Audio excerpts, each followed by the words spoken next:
entrez. Ah, vous voilà. Oui, monsieur le directeur. Je vous cherchais sur la piste. Je n'avais aucune raison de rester. Pardon? Les consignes sont strictes et vous devez les respecter. Enfin, monsieur le directeur, je ne comprends pas.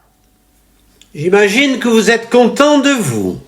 Oui, j'estime avoir fait mes preuves en l'air, monsieur le directeur. Ce n'est pas le cas. Mais j'ai quand même 600 heures de vol. Ça n'est rien. Rien du tout. Permettez-moi d'insister, j'ai bien volé et j'ai ramené l'avion à bon port. Et insolent en plus. Le Breguet répondait parfaitement à mes manœuvres. Sachez que je n'ai pas besoin d'acrobates, ni d'artistes de cirque, juste de pilotes attentifs au règlement. On vous dressera. Mais enfin, monsieur le Et directeur... maintenant, prenez la porte.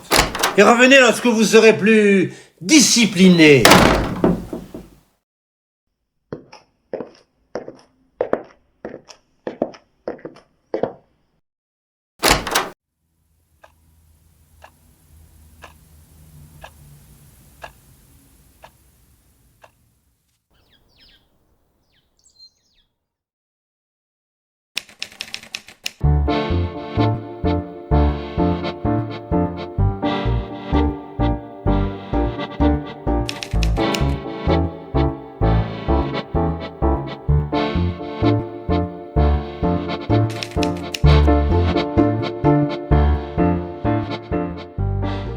En 1926, lorsque Mermoz se présenta devant moi à Montaudran, je vis apparaître un jeune homme à l'allure athlétique, extrêmement sympathique, mais dont la tenue négligée attestait un certain désordre dans la manière de vivre et de penser.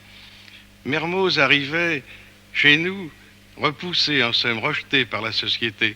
C'était un homme généreux, animé des plus beaux idéaux, qui n'avait pas trouvé précisément le moyen de servir cette société qu'il aimait. Elle l'avait en somme repoussé. Vous savez qu'il avait dû, pour vivre, écrire des enveloppes commerciales pour lesquelles il était payé à peu près de quoi acheter son petit déjeuner et payer sa chambre d'hôtel. Donc, lorsqu'il est arrivé, je vis un homme aux cheveux frisés, embroussaillés, manifestement un homme qui n'avait plus un sens exact de sa dignité, qui était désespéré. Et c'est ainsi que j'ai décidé de le faire travailler avec nos ouvriers, nos mécaniciens. Car, visiblement, Mermoz ignorait toute la richesse qui se cachait dans le cœur de ces hommes. Et lorsque il fut mis à l'établi, à leur côté, il s'est pris à aimer ses compagnons et à avoir confiance en eux, à en faire des confidents. Et ses compagnons lui ont peu à peu fait découvrir la vie, comme d'ailleurs ils l'ont fait, puisque c'était devenu chez nous une méthode. Ils l'ont fait avec tous les pilotes qui se sont succédés, aussi bien Saint-Exupéry, l'aristocrate, qu'avec Guillaumet, le laboureur.